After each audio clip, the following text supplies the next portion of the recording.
Thanks, Ann. I'm on the phone here with Ted Lin, who is the news director at Wayne TV in Fort Wayne. Thanks for being with us. Absolutely. How are you doing tonight? I'm well. My first question to you is, we've been talking a lot about how social media and new technology is affecting journalism. I'm interested to know how you folks up there in what is a medium-sized media market how those are impacting your news gathering operation. Every day. We've got a Facebook site with going on 1,700 fans.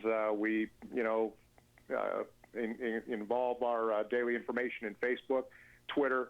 Obviously, you have to, television stations are in it to make money. And so if it can't, if it can't be included in making some money, then we don't give it a lot of time. But we see it as something that really lends support to our website and to our on-air product. And we are doing a lot with all the social media now. Are those money-making ventures of yours different, do you think, because you're in a place like Fort Wayne and you're not in a larger market like in Indianapolis or Chicago? No, I don't think it matters. I think, there's a certain expectation that we return a revenue stream to the company, and, most of that comes from our television product. We work the website hard every day because, little by little, we're seeing increases there. And, those other ways of getting news and information to people or having a relationship with viewers only help that. And what we have to make sure is that we don't dedicate too many of our limited resources to something that isn't bringing something back. My last question to you is, you said you're seeing limited increases slowly but surely in your website traffic. Do you find that that is affecting in some way your traffic of people who are actually watching your newscasts, either helping or hurting it?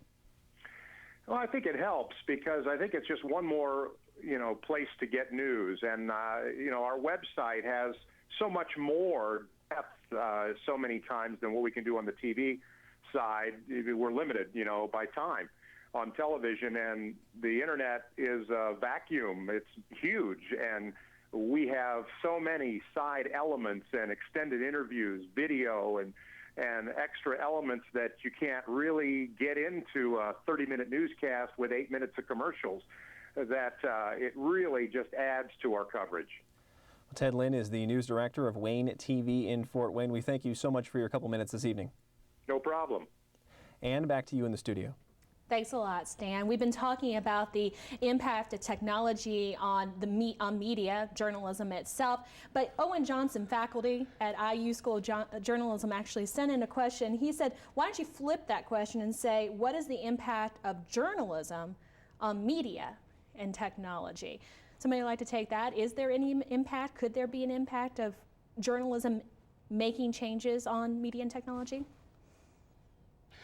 Well, I think journalism is learning to deal with technology, and I'd like to think that consumers are going to, at least on some sites, demand some sort of journalism that has some accountability, no matter what the platform is.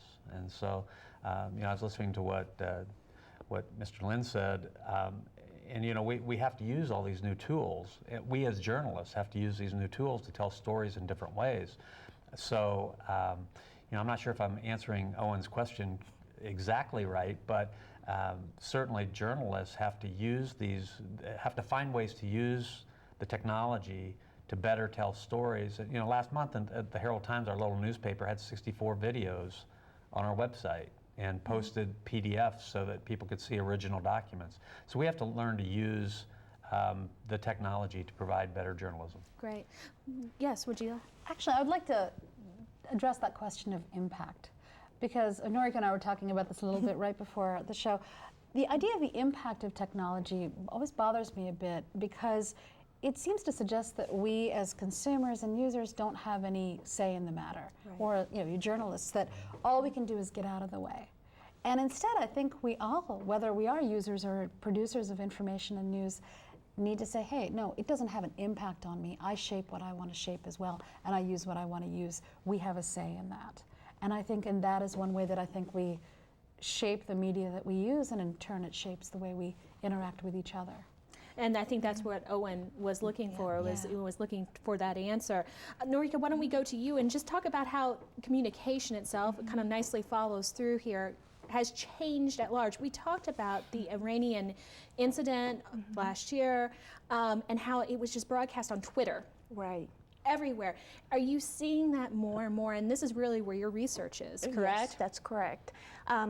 Actually, the use of internet helped a lot of activists because it used to be traditional media when there's a, for example, protest, they tend to focus on more violent or more, they're looking for some spicy articles or some coverage. On the other hand, activists were able to use the internet to control what type of messages that they can send out. So that's one way. It's kind of related to what you're talking about, Iranian usage of Twitter, especially under the regime where the control over specific broadcasting or newspaper has been limited. And, but at the same time, people have been really so excited about this use of Iranian use of Twitter. But some studies show that most of the Twitter messages are not coming within Iran. It's coming from outside of the countries where they don't have much restriction on use of internet. So yes, we are very excited about this use of Web 2.0 on activists. But at the same time, there are still social constraints, kind of like what Kapana mentioned. It's like a mutual shaping of technology. People try to use technology, but technology also shapes the way people use the technology. So it's kind of like we are still struggling to see how we can effectively use it. How it's all going to balance out, exactly. Right. Well, now let's go to Stan back in the radio booth. Stan.